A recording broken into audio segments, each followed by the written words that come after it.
Évangile de Jésus-Christ selon saint Jean.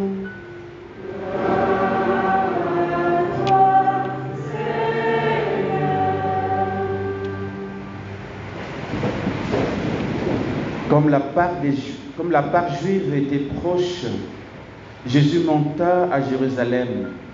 Dans le temple, il trouva installés les marchands de bœufs, des brebis et des colombes et les changeurs. Il fit un fouet avec des cordes et les chassa tous du temple, ainsi que les brebis et les bœufs. Il jeta par terre la monnaie des changeurs, il renversa leur comptoir et dit aux marchands de colombes, « Enlevez cela d'ici. Cessez de faire de la maison de mon Père une maison de commerce. » Ses disciples se rappelaient qu'il est écrit, « L'amour de ta maison fera mon tourment. » Des Juifs l'interpellèrent, « Quel signe peux-tu nous donner pour agir ainsi ?» Jésus leur répondit, « Détruisez ce sanctuaire et en 3 jours je le relèverai. » Les Juifs lui répliquèrent, « Il a fallu 46 ans pour bâtir ce sanctuaire et toi en 3 jours tu le relèverais ?» Mais lui parlait du sanctuaire de son corps. Aussi, quand il se réveilla d'entre les morts, ses disciples se rappelèrent qu'il avait dit cela. Ils crurent à l'Écriture et à la parole que Jésus avait dite. Pendant qu'il était à Jérusalem pour la fête de la Pâque, beaucoup crurent en son nom à la vue des signes qu'il accomplissait. Jésus, lui, ne se fiait pas à eux parce qu'il les connaissait tous. Il n'avait besoin d'aucun témoignage sur l'homme. Lui-même, en effet, connaissait ce qu'il y a dans l'homme. Acclamons la parole de Dieu.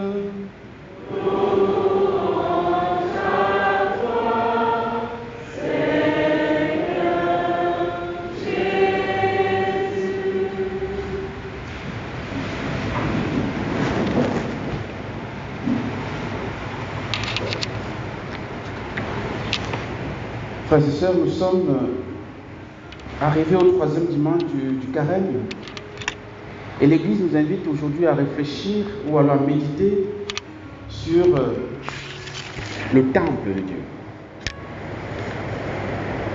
Et si vous avez bien été attentif à l'évangile que nous venons d'entendre, Jésus va faire un fouet pour chasser les vendeurs du temple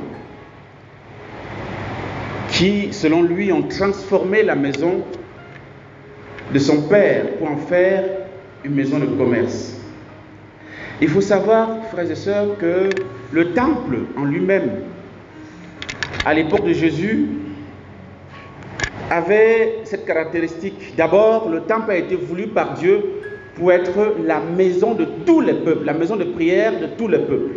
Mais à l'époque de Jésus, la vocation du temple n'était pas universelle. C'était réservé aux Juifs pratiquants. Et c'était réservé à ceux qui offraient des sacrifices, d'accord, à Dieu. Et vous vous souvenez même que la Samaritaine, dans Jean chapitre 4, va poser la question à Jésus qui est juif, que mais vous les Juifs dites qu'il n'y a qu'au temple qu'il faut prier. Vous voyez? Et Jésus dit, l'heure vient et c'est maintenant où les vrais adorateurs adoreront en esprit et en vérité. Et donc le temple n'avait pas atteint sa vocation, celle de rassembler toutes les nations pour que ce soit un lieu de prière, un lieu de rencontre avec Dieu.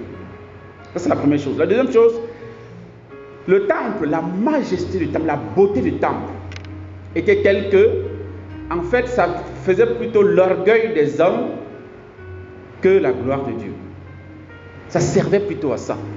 Et nous sommes en train de construire notre église paroissiale. Est-ce que nous n'allons pas tomber dans ces pièges-là? C'est-à-dire que lorsque ça va sortir de terre et que ce sera flamboyant, ben on va être un petit peu, quand on va dire à quelqu'un, moi je suis Notre-Dame de Dieu de NDE, voilà, c'est par rapport à notre église, quoi.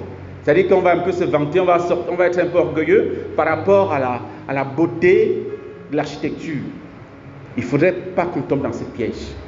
L'église, quelle que soit sa beauté, c'est pour la gloire de Dieu. C'est le lieu du service de Dieu, ce lieu de la rencontre avec le Seigneur. Ce n'est pas, n'est-ce pas la beauté des bâtiments qui importe. J'ai envie de dire, ce n'est même pas ça important, c'est accessoire.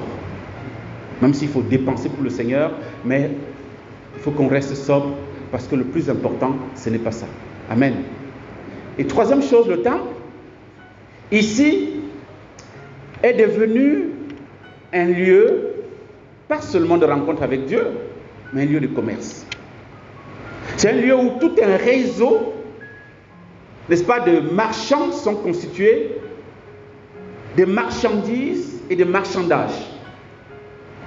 Et donc, finalement, ce temple était devenu le lieu où on servait deux maîtres, Dieu et Mammon. Et donc, Jésus ne supporte pas ça.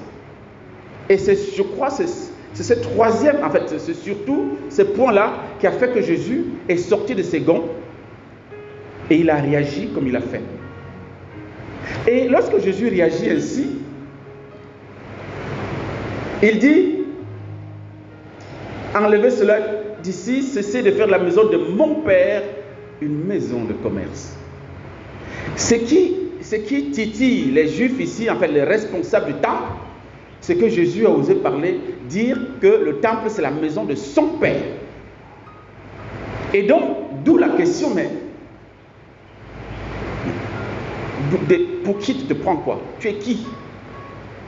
Par quelle autorité fais-tu cela? Et Jésus va dire, il va répondre de manière énigmatique. Et il va dire, détruisez ce sanctuaire et en 3 jours je le relèverai. Frères et sœurs, ce sera l'un des motifs de sa mort. Quand on va l'accuser, chez Pilate et consorts, et au Sanhédrin, on dira, il a blasphémé parce qu'il a dit qu'il détruirait le temple et le relèverait en 3 jours. Donc les gens regardaient le matériel, regardaient le temple matériel. Mais Jésus parlait d'autre chose. Que j'ai autorité de faire ce que je fais parce que je suis le temple nouveau. La nouvelle maison du Père est devant vous. Ce n'est pas ce bâtiment majestueux. Ce n'est pas cet édifice. Je suis la maison du Père. Je suis le nouveau temple. Et Jésus, par son incarnation, est devenu le nouveau lieu de rencontre de Dieu. Et même le seul, unique lieu où nous pouvons rencontrer Dieu véritablement. Jésus dit, je suis le chemin, la vérité et la vie. Il n'y en a pas d'autre. Il va me dire dans Jean chapitre 10, le verset 9, je suis la porte. Il n'y a pas une autre porte, une seule porte, je suis la porte. Donc pour rentrer en présence de Dieu, pour rentrer en présence du Père, il n'y a qu'une seule porte, il y a une seule issue, c'est Jésus.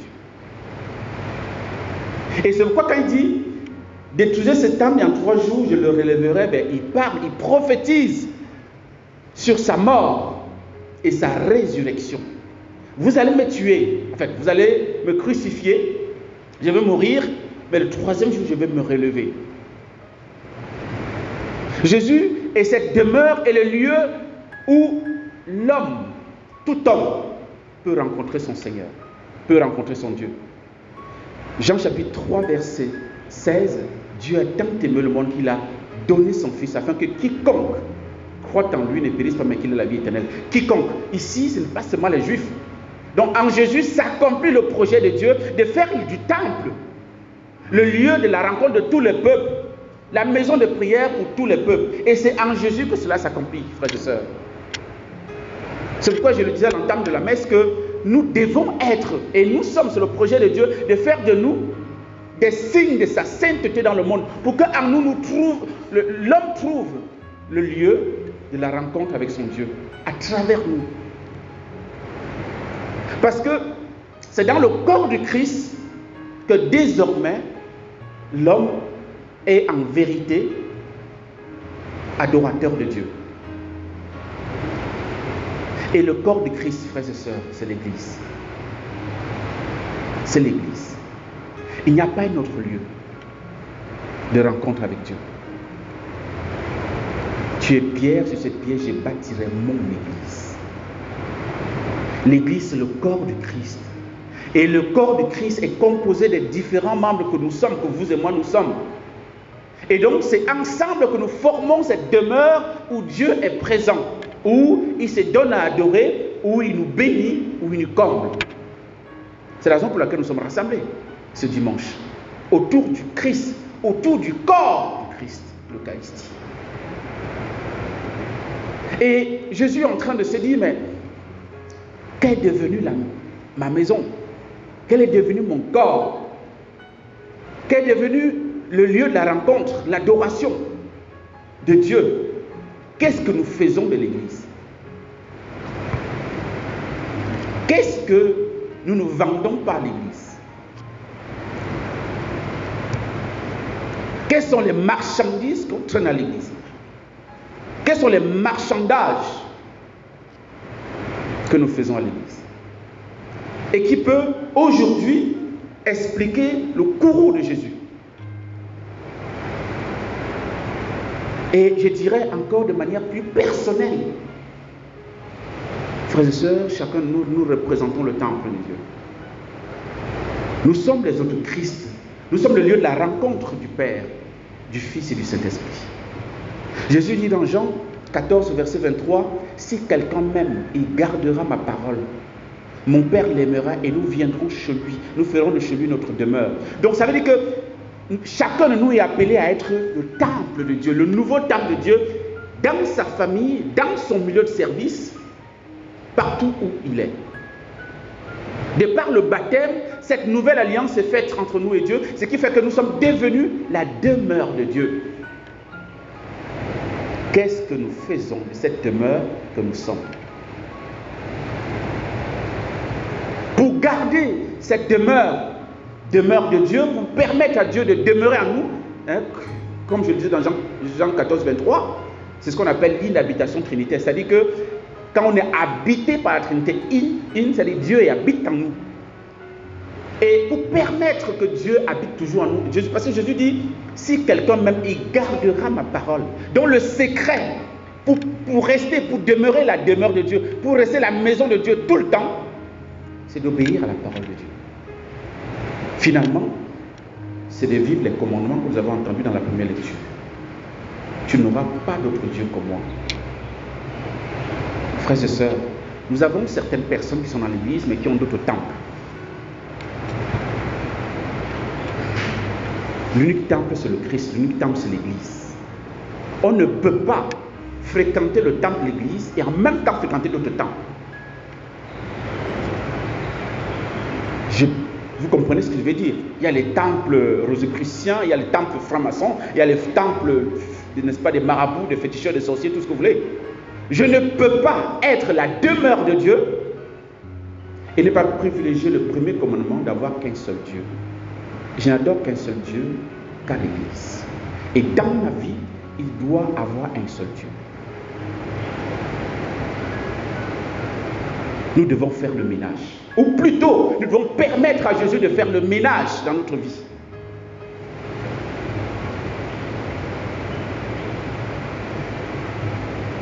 Parce qu'on ne peut pas servir deux maîtres à la fois. Je disais que le temple, à l'époque de Jésus, était devenu le lieu où on servait Dieu et Maman. Est-ce qu'aujourd'hui ça a changé? Est-ce que nous pouvons en vérité, chacun devant son Dieu, dire je ne sers que toi? Jésus veut faire le ménage. Et le fouet, j'aime souvent dire que le fouet que Jésus utilise ici, c'est le fouet du Saint-Esprit. C'est le Saint-Esprit qui peut opérer en nous ce ménage-là, cette purification du temple. Le fouet que Jésus veut faire, veut utiliser dans notre vie, c'est aussi, par le Saint-Esprit, nous inviter à nous convertir, à nous confesser, à confesser nos infidélités, tout ce qui dans notre vie nous a éloignés de Dieu, tout ce qui dans notre vie a fait de nous des temples de Mammon. On a parlé dans la première lecture du vol. Tu ne voleras pas, tu ne tueras pas. Les avortements. Nous avons fait de notre corps un cimetière, un temple de mort par des avortements. Qu'on soit soi-même acteur ou complice, on a transformé notre vie en un cimetière, en un lieu de mort. Alors que nous sommes promis à la résurrection, alors que nous sommes faits pour la vie, alors que nos entrailles sont là pour donner la vie, non pas pour donner la mort.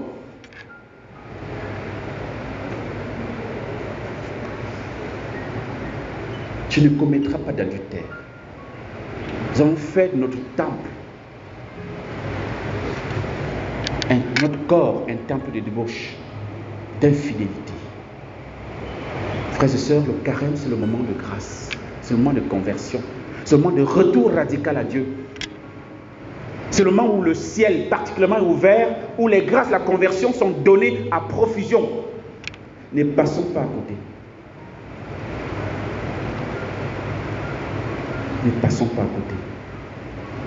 Tu ne porteras pas de faux témoignages contre ton frère. Le mensonge, la médisance, la calomnie. C'est tout ça que nous avons à présenter au Seigneur pour qu'il balaye tout ça.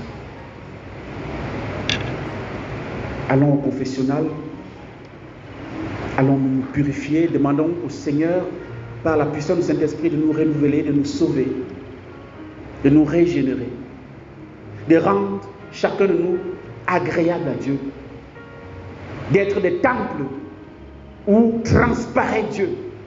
Nous avons célébré la transfiguration il n'y a pas longtemps, mais que nous puissions être des personnes transfigurées, des personnes transparentes de la présence de Dieu dans notre monde. Notre monde a besoin de témoins, frères et sœurs. Nous venons à l'église, nous prions tous les jours, nous sommes baptisés, nous sommes communiés, nous sommes confirmés, nous sommes mariés à l'église, nous sommes prêtres et tout ça, mais quel témoignage nous donnons dans notre monde? Quelle est la différence entre nous et les gens qui ne sont pas chrétiens comme nous?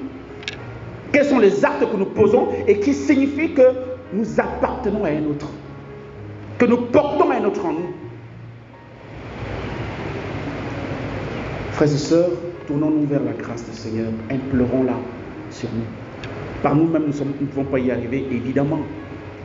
Et c'est pourquoi, d'Eucharistie en Eucharistie, le Seigneur ne cherche qu'une chose, faire renforcer cette communion avec nous. C'est pourquoi le sacrement de l'Eucharistie s'appelle la communion. Pour que nous ne séparions jamais de lui. Que le péché ne nous éloigne pas de lui. Et si le péché, nous tombons dans le péché, courons au confessionnal pour nous réconcilier avec lui. Ne restons jamais coupés de Dieu. Ne fréquentons plus d'autres temples. Même s'il faut que nous tombions de notre hauteur auquel nous sommes arrivés, si c'est à cause de Jésus, c'est meilleur pour nous. C'est ce que nous pouvons prier les uns pour les autres, souhaiter les uns pour les autres au cours de cette Eucharistie et permettre que la grâce du Saint-Esprit nous soit donnée à profusion pour que notre vie soit transformée, que nous soyons des véritables temples du Saint-Esprit, les temples de Dieu. Amen.